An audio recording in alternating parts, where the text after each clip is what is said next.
you have to take the political correctness out of this. We're talking about people living and people dying, people being able to afford to heat their homes, and people having to go cold and go without food. Hello, YouTubers. Alaska Prepper here. Ladies and gentlemen, get a generator if you can. Buy a used one. Get the cheapest one that you can. All right. I know that a lot of people have contention with getting stuff that's a little bit cheaper than the most expensive of the same item, the same kind of stuff, but it's more, get a generator, put away some fuel, right? Especially if you live in the UK. In the United States, yes, we're going to have our problems this winter, but it is going to be exponentially worse, in my opinion, in the UK because of the fuel crisis that they're going through here. And remember that this all could have been prevented, right? And hopefully what these experts are predicting is not true. Now, I've got another story to go over that's just as important as this one, right? But I'm going to start off with this one. Thousands will die and millions will suffer from humanitarian crisis of fuel poverty in the UK, warn experts. All right, so this is not me saying it. Right? So for those of you that want to say, oh, you're fear-mongering, you're a doomsday, these are the experts. If you don't want to listen to a layman, listen to the experts, because it will save your life. Had people back when they had that freeze in Texas, I think it was in 2021, that they had that freeze that lasted like 2 weeks with a blackout, with no power. Had they had a simple generator with some gasoline put away, they'd have been able to keep their homes warm. Learn how to keep your appliances running with a generator now. Learn how to do it now. Some of these things may not be up to code, but does it really matter if it's up to code or not, if it's going to keep you warm and from freezing? Right? One of the things that I would do, and I'm not recommending this to anyone, but it's what I would do. Most heating systems in a home, they have to use some kind of electricity, right? For example, let's say you have a forced air furnace. It needs electricity in order for that rat cage to spin and force the air through your home. Usually, those systems are 15 or 20 amp systems, meaning that they don't require a lot of electricity because they're generating the heat either from gas or fuel. So if you have a generator, learn how to hook up your system to a generator. Learn how to do it. It's not that difficult. I'm not going to show you how to do it because, like I said, it wouldn't be up to code. And you know how the internet is. Now, ladies and gentlemen, this is going to be a rough winter. A lot of people are going to suffer. You need to take care of these things now. Man, I'm telling you, we're going to look back at this, all right? We're going to look back at this a year from now, and people are going to say, yes, we should have gotten a generator, but they won't. They won't go out there and get one. If you need to sell something that you don't need. Sell something that brings no value to your life. Go get yourselves a small generator at the very least. Epidemic levels of fuel poverty affecting half of UK households will cause a significant humanitarian crisis with thousands of lives lost and millions of children's development blighted. Do you hear that? Thousands of lives lost. Warn health experts in the latest Marmot review led by UCL Institute of Health Equity. And they say here, published today in the new review, Fuel Poverty, Cold Homes, and Health Inequalities in the UK. They always have to give it some kind of a political spin. All right, it's not a political thing, ladies and gentlemen. People are going to die because they don't have enough heat in their homes. Children are going to die because they don't have enough heat in their homes. Or if they do have enough heat in their homes, their parents can't afford to buy food. That's what it comes down to. The UK, they predict significant health, social, and education detriment for a new generation of children. As forecasts, 55% of the UK households, around 15 million people, fall into fuel poverty by January 2023 without effective interventions. And imagine that. Imagine that very early this year, before that invasion thing happened on the 24th of February, very early this year, I was talking about you need to get fuel backup. You need to get some backup for fuel. And I was telling you how I had just purchased an additional year's supply of fuel for my house because I knew that fuel prices were going to go up. Imagine if people would have listened. It's like I've been told before, right? I didn't come up with this. Someone told me this, but someone told me, AP, the world does not want to be saved. A household in fuel poverty, if they are on a low income and face high costs of keeping adequately warm and other basic energy services, that's what they define as a house being in fuel poverty. Without meaningful and swift action, therefore, my concern is that cold housing will have dangerous consequences for many children now and throughout their life's course. There is no doubt that the standard of a child's house is a key factor. And he added, Sir Michael added, children living in a cold house are less likely to be able to do their homework, leading them to falling behind at school. Long term, that is more likely to lead to low income, unstable work, and not being able to make ends meet. Educational achievement is a key predictor of long-term health and longevity and health inequalities. Ladies and gentlemen, this could have all been prevented. This is completely man-made. All of this is.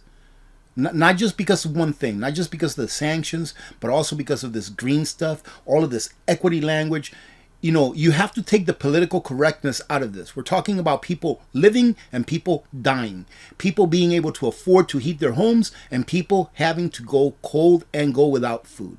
We have another simulation, ladies and gentlemen. Here, let's take a look at this. It's not a good simulation, by the way. But we have another simulation. Maybe I ought to take a note of this one, write a note of this one, and see how this simulation turns out 6 months to a year from now. I'm not going to get into that. But listen to this. The first German district blackout simulation. They predict that 400 will be dead in the first 96 hours. Germany's municipalities are getting serious and they're getting serious. A month before winter, or 2 months before winter, and preparing for the concrete consequences of a widespread power blackout. The Hessian district is the first of 401 German districts and urban districts to have a specialist company in Berlin examine and simulate what threatens in the event of a blackout in order to be prepared for the increasingly likely eventuality. Maybe you ought to get a generator. Maybe you ought to be telling your households, hey, go buy some generators. According to this, 400 deaths could be expected within the first 96 hours. After 24 hours, livestock would die, substations would fail, and water tanks would run dry. Then there would be looting, fires, and economic damage in the hundreds of millions. Unlike Federal Minister of Economics Robert Habeck, District Fire Inspector Christian Rosso currently considers the risk of a blackout to be much more likely than a lack of gas, which would not have such dramatic consequences, even if one were not preparing for it. Do you hear all of this stuff that they are predicting? Right? They are predicting that this is what's going to happen with this simulation that took place here just probably a few days ago. Authorities admit that danger is real. You know what? I'm not gonna read the rest of this. I'm gonna leave the link to this. You guys can come back and read it if you want to revisit these. All right, but I don't really want to read any more of this. But I do see something here that stands out. This is the last part that I'll read, and then we'll go to our next one, which is just as important, ladies and gentlemen. The world is on fire. The world is on fire. If you're not preparing, then you've lost your mind. Here it says the blackout would only be a particularly drastic scenario. Less drastic scenarios such as electricity or gas shortages have long been casting their shadows, and that's happening right now. The next step would be blackouts as they've been predicting for a while now. An umbrella organization for independent welfare in Germany based in Berlin, the PAR, and I'll leave it at that, recently warned that as a result of the exploding energy costs, the livelihoods of social institutions and services are threatened to an unprecedented extent. Remember when I told you that the government's not going to be there for you when you need it the most? Remember that, ladies and gentlemen? I hope that you do, and I hope that you've been taking action. You know, I saw Bear's, I think his 19th day of of Preparedness Month video today. He's been doing a video every day for like, I don't know, 10, 12 minute long video about Preparedness Month. And today his video was about optimism, about being optimistic about the future. That although we are going through a rough patch in our history, and meaning a rough patch in our history doesn't mean that it's just one day. It's a rough patch in history. In my opinion, it's going to be years. But he says, being that we're going through a rough patch in history, that we still have to keep optimism. We have to keep hope. And I talk about this all the time. We have to have hope. Be optimistic about your future. Don't make preparedness your life. It shouldn't be your life. You should be prepared, but preparedness should not be your life. I just happen to be weird. I just happen to really enjoy doing this. But as I've often stated, and I think he kind of like premised to this as well on his video, is that hope is only hope unless you take action. You can hope all that you want, but if you take zero action, there's not going to be anyone there to take care of you when you need them the most. Right? You can call it whatever you want. Murphy's Law, call it whatever you want. But if you take no action, you can have all the hope that you want to have. Let's go ahead and finish it up with this one. Desperate Lebanese are robbing their own banks to get savings. And ladies and gentlemen, this is going to come to a city near you. All right, I'm going to go ahead and read you this. This one is not that long, and it's one that I can digest a little better than talking about kids passing away because, you know, they're cold. And that really bothers me, let me tell you that. But this will be coming to a city near you. Doesn't matter what country you live in. Why? Because we live in a debt-based monetary system worldwide. There are some countries that are insulating themselves against this great economic / financial fall that we will have here in the West. However, us Western countries, countries that have private central banks like the Federal Reserve, they will feel the same pain that Lebanese people are feeling now, with their money being stuck in the bank because it's not their money, and the banks are letting them know that to their face. Beirut, September 17, 2022. Angry Lebanese have forced their ways into as many as 7 banks this week to access trapped savings, as the country's crippling financial crisis pushes people to take the law into their own hands. Informal capital controls are in place across Lebanon, blocking bank customers from withdrawing foreign currencies in savings in full, as an economic implosion that began 3 years ago shows no sign of easing. People ask all the time, when is this crash going to happen? For the Lebanese, it started 3 years ago. And for us, ladies and gentlemen, it started in 2008. It's just a very slow process.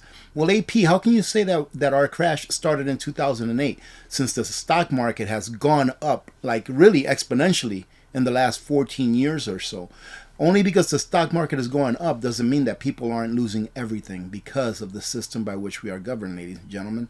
Right? Ask how many people lost their homes in 2008. Ask how many people lost their jobs. Ask how many people lost their 401ks. So we are going through a crash. We've been going through a crash. It's just so slow, and it's not documented or talked about in the mainstream media that people think that everything is just fine and dandy until it's not, of course.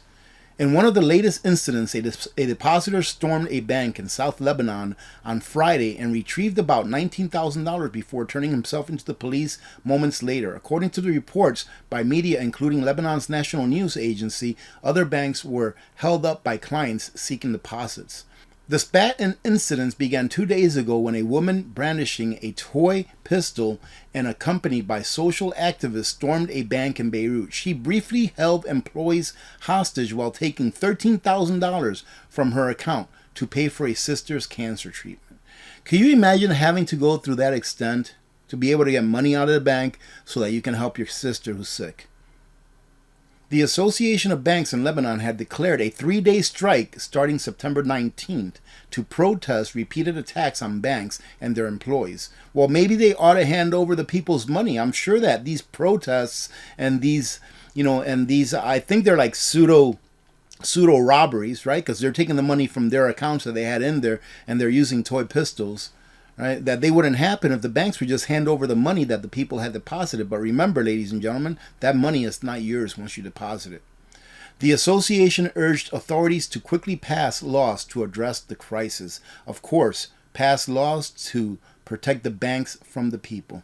Of course, instead of it being the opposite. Lebanon's caretaker interior minister called for an emergency meeting of the Central Internal Security Council to discuss the bank raids. Lebanon has been in the throes of a crisis labeled by the World Bank as one of the worst since the mid-19th century. The economic meltdown pushed 3/4 of its population into poverty. Remember when I told you that they're all going to make us poor? Well, let's go ahead and make sure that you understand what's happening in Lebanon, right? Because they have a central bank just like we do. And remember, do the banks have any allegiance to the people? I hope that your answer is no, because if it's yes, then you're wrong, ladies and gentlemen. Banks have absolutely zero allegiance to the people that they serve. They are there to make money off of you. A delegation from the IMF, of course, the IMF to the rescue, will visit Beirut on September 19 to discuss delays in agreed-upon reforms that would open doors to a $3 billion loan to help the country begin to overcome its financial crisis. And I can tell you right now what those reforms are going to be, ladies and gentlemen. I can tell you right now, they're going to be austerity. They're going to be telling people, hey, you can only take this much out per month. Hey, maybe they'll give them a haircut. Maybe they'll bail in a certain percentage of whatever funds are in there. So that's what it's going to be. It's going to be austerity.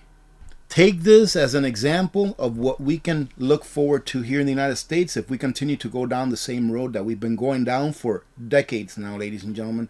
Fiat currencies always die. And governments will not exist unless they have a fiat currency. It's what keeps them in power, right? Will police officers work for free? No. Will people in the military work for free? No. Will politicians work for free? No. Will politicians have power without the money that they steal from us? No. So, ladies and gentlemen, just prepare for this like anything else, right? Don't be afraid. Don't be scared. Just be prepared, right? That's what we say, and it's true. It's true, and it makes a lot of sense. Don't be scared. Just be prepared. I do have another video that I have to work on today, but I am waiting for something to come in before I can do that. So hopefully I can get to it today. If not, it'll be up tomorrow first thing. All right. Having said that, have a great day. Thank you very much for all of your support. Thank you to everyone that joined in during yesterday's live stream. We had a great time as always, so thank you very much for being there. Remember to be good to each other. When good people do good things happen. Remember to reach one, teach one, and repeat. If we all did this, the world would be a better place, and you know that it will be a better place. Many blessings to all of you and your families. I'm Alaska Prepper. I'm out. Nutrient survival isn't just survival food. It's special ops grade. Built to the nutritional standards of the U.S. Special Ops and packed with 40 essential nutrients. Formulated to sustain energy, sharpen focus, and keep you and your family thriving during any emergency. Real food, real ingredients.